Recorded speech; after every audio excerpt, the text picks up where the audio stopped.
everyone, and welcome to the Translastars podcast with me, Helen, the country manager for translastars.com.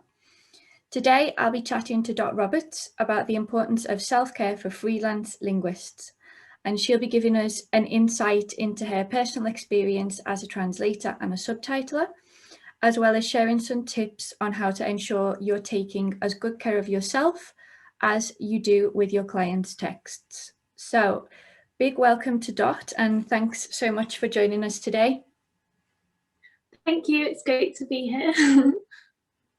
So could you just start by telling us what made you decide to embark on a career in translation and basically how you got to where you are today?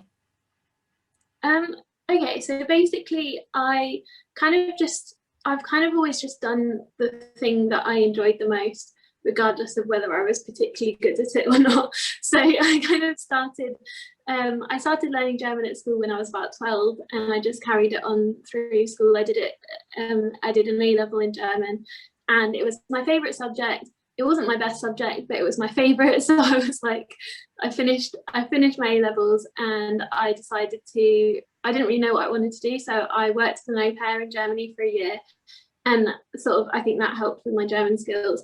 And then I just decided to do an undergraduate degree in German, and then I added Dutch onto that because I thought, oh, let's learn another language just for fun. Basically my favourite part of my undergraduate degree was the translation modules. So I was like, I'll just continue that and do a master's in translation. So I then moved to Manchester and did a part-time master in translation. And I did it part-time mainly just so that I could afford to live while I was doing it. So I started working in Lush as my first job, and I actually managed to do a bit of translation work with them as well, which was good.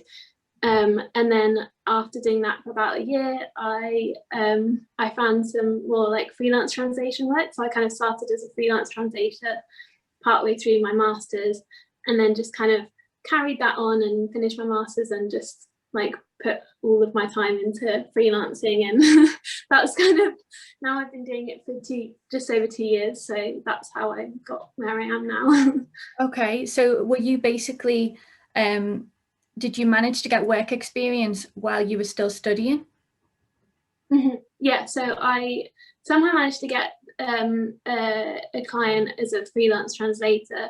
I think I found it on Upwork or one of those sort of job websites, and I was like, oh, I'd quite like to stop working as a sales assistant and do something that's a bit more related to my career.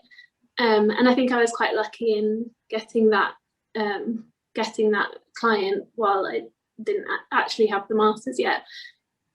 So that definitely helped me, and they were my main client for the whole like first year really of being a freelancer. So that worked out quite well for me. Yeah, and did you find that working and studying at the same time, like did they help each other? If you understand what I mean, did having practical work to do help you to focus on to understand the theoretical side of your masters? Yeah, 100%, because it gave me the option to like put into practice the things that I was learning. So yeah, that was really valuable as well. And one thing as well that really helped was I had this one module, and I can't remember what it was called, but one of our assignments was to create a website for ourselves. So that's actually, and that was like a month into freelancing. So that was actually my website that I created was an assignment for my master's. But I just thought I might as well create my actual website instead of just doing it as an assignment. So that then like gave me that element of it as well. So your master's was definitely useful then in helping you find your feet as a freelancer. Yeah, definitely.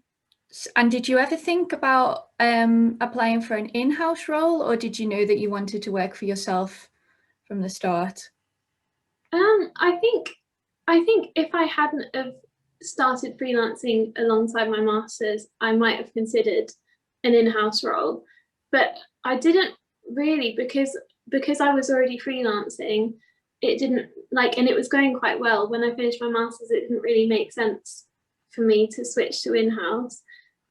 So I never really thought of doing that. I did consider it a little bit last year when the pandemic hit, and I had a few months with no work basically, and I was like, oh, maybe I need to just go to in-house because it is a bit more reliable. And but then I decided against it in the end and just carried on as a freelancer. Did you find that work started to pick up for you after a couple of months? What, after my masters or after no, during the pandemic? I mean, you said that you were out of work for a couple of months. Did you find that situation changed pretty quickly? Yeah, definitely. It was. I think it was kind of the same for a lot of people. Like, there just wasn't really that much work over summer, and then I think it kind of came back when companies were like back up and running and everyone was working from home and things started happening again. And then the end of the year just got really busy, and it's just kind of carried on from there. So luckily it was it did pick up again, and it wasn't too bad for too long for me anyway. Well, that's good to know.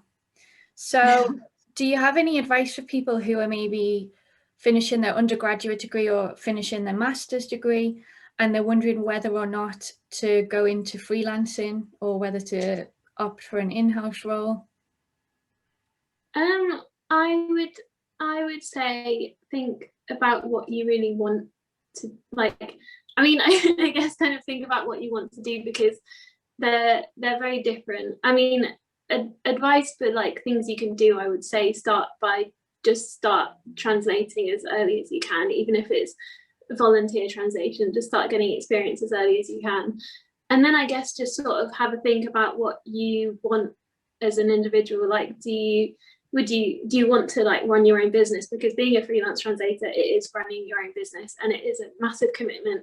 And it's not just translating. You've got to do, marketing, having a website, networking, finding clients, like invoicing, so many different things that you don't necessarily have to do as an in-house translator. So there's definitely pros and cons to both, and I'd say have a look at them and just see what you want, because everyone is different, and like I think we all suit different things, really. I mean, obviously freelancing has the benefit of being able to work when you want, as in being able to set your own schedule, whereas in-house translating, you have to work Monday to Friday, whether you like it or not. Whereas for people who freelance, like me and you, perhaps we can take a morning or an afternoon off here and there, which I think is a nice luxury to have. Yeah, I agree with you there. But do you stick to a schedule, or how do you tend to organise your time?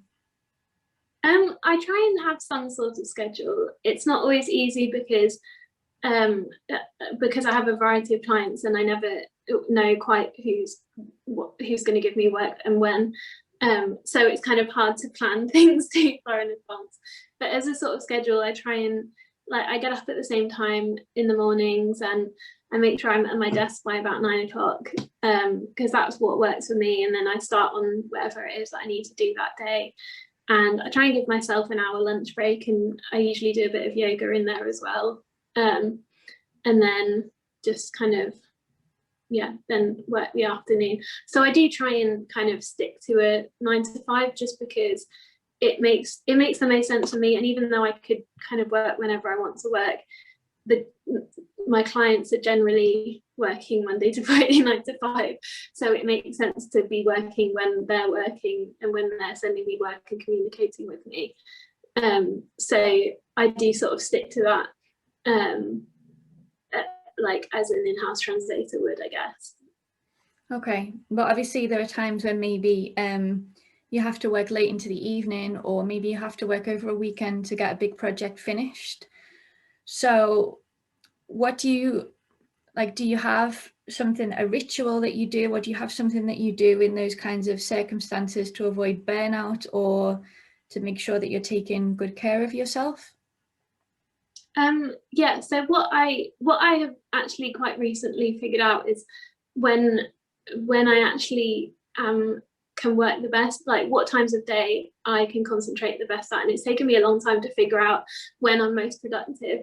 But I think doing that and then optimizing that has really helped me. And like I personally, I don't work late in the evening. Even if there's a project, I'd way rather get up early the next morning and just start doing it, because I know that if I work late in the evening, it could take me 4 hours to do something that could take me 1 hour to do the next morning. So I'd rather sort of get up early the next morning and do that. And yeah, I sometimes work weekends as well, but it's a similar thing. I try and get up earlier in the morning and get that done and still give myself a bit of time later in the day. So I think like that's a really key thing, is to like figure out when you're most productive and just optimize that, and remember to give yourself a break, because if you know that you're just not going to be as productive at that time of day or whatever, then there's no point in trying to force yourself to work, because you're just gonna you're just gonna get exhausted. Yeah, and at the end of the day you're not going to be as productive. So okay, so people, well, in my experience anyway, people often think that freelance translators are really kind of unsociable, solitary people. Do you think this is true in your experience? No, not at all. To be honest, I know some people are like that, and some people are just naturally more introverted or like to work on their own quietly, and like that's completely fine. Everyone is different. Personally, I'm not like that. I like to talk to a lot of people and sort of not just be on my own. And I know like a lot of the actual translation work I do is just independent, and that kind of thing. But I try and talk to people as much as I can. I'm in a little WhatsApp group with some translators, and that's quite nice because we always message each other when we're having any problems or just want someone to talk to, and have occasional Zoom calls as well. And just like being on LinkedIn as well, networking is great. And even if it's not like directly like giving me translation work and paying me, it's still really, really beneficial in the long run to have connections and sort of talk to people and be friendly. So definitely. And also when it's not like when there's not a pandemic, I do like to meet up with people that live like in the same area as me. And I have one friend who did the masters. He did the same masters as me, and before the pandemic we used to meet up in a cafe like once a week, and we'd just both sit there and sort of talk about what we'd done that week, but also get on with a bit of work as well. And it was just nice to have a bit of company, so you don't always have to be on your own. I know it's more difficult now that we all kind of have to be at home, but yeah, now it's not just translators, now it's everyone. Yeah, exactly. But it's nice, like I even like before I did that, I even had a friend who wasn't a translator at all, and I used to go to her shared office space and just sit there and do my work in her office, basically, just to like be around people. And like you don't have to be completely on your own. No, I think it can be beneficial to your work as well, like having a change of scenery every now and again, and not working from the same room, especially if it's in your house, not working from the same room every single day. I am looking forward to being able to do that once, hopefully things start to improve.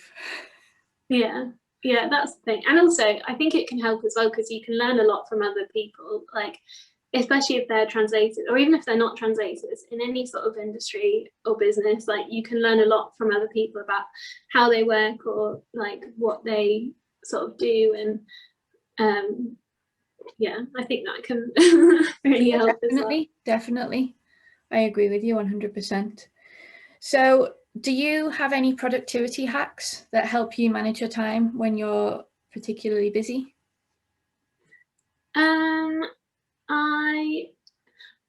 Something I like to do is, if I've got, like, for example, this week there's sort of 3 main projects I'm working on, and what I've been doing is like splitting them up and doing a bit of each of them each day, so I have a variety in my day, and I'm not like trying to focus on one thing for the whole, because I could just do like, okay, I'll spend 2 whole days on this one and get that done, and then 2 whole days on this one. But so I like to split that. Like, for example, I'm currently subtitling a Dutch movie, so I'm just doing 20 minutes of it each day, and that's like half my day. And then spending the rest of the day doing something else or working on something else. And I think that sort of helps, for me at least. Like I need a variety of different things to work on. I can't, like, I just lose focus if I'm doing too much of the same thing all day. So kind of mix things up in your schedule to keep yourself motivated. Okay. Yeah, and also just like learn, as I kind of said before, like learn when you're most productive and really optimize that and do the things that need the most attention at the times when you can focus the best. And then like that, yeah, that's something that really helps me as well.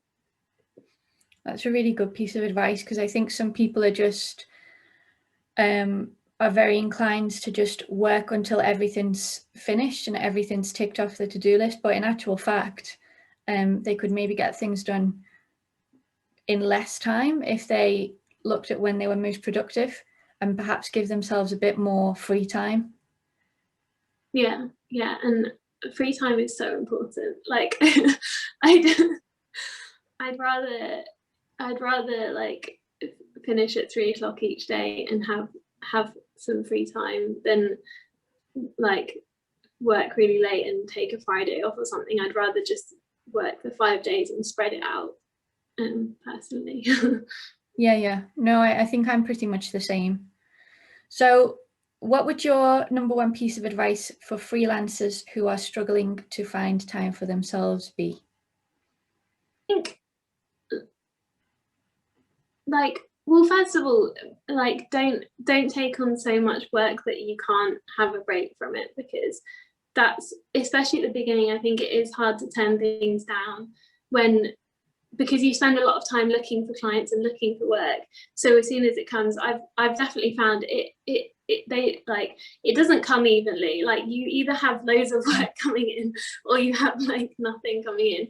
And I think it's important to say no sometimes, or even negotiate deadlines or things like that. Like the reason you're a freelancer is that you can choose what you do and when you do it, and you can negotiate with clients. And I know sometimes with agencies it feels like they tell you like when the deadline is, how much they're going to pay you and this, and they just give it to you and you say yes or no. But I have found that you can negotiate with them, and it's not always so firm like that. So I think, like, yeah, don't take on more work than you can handle.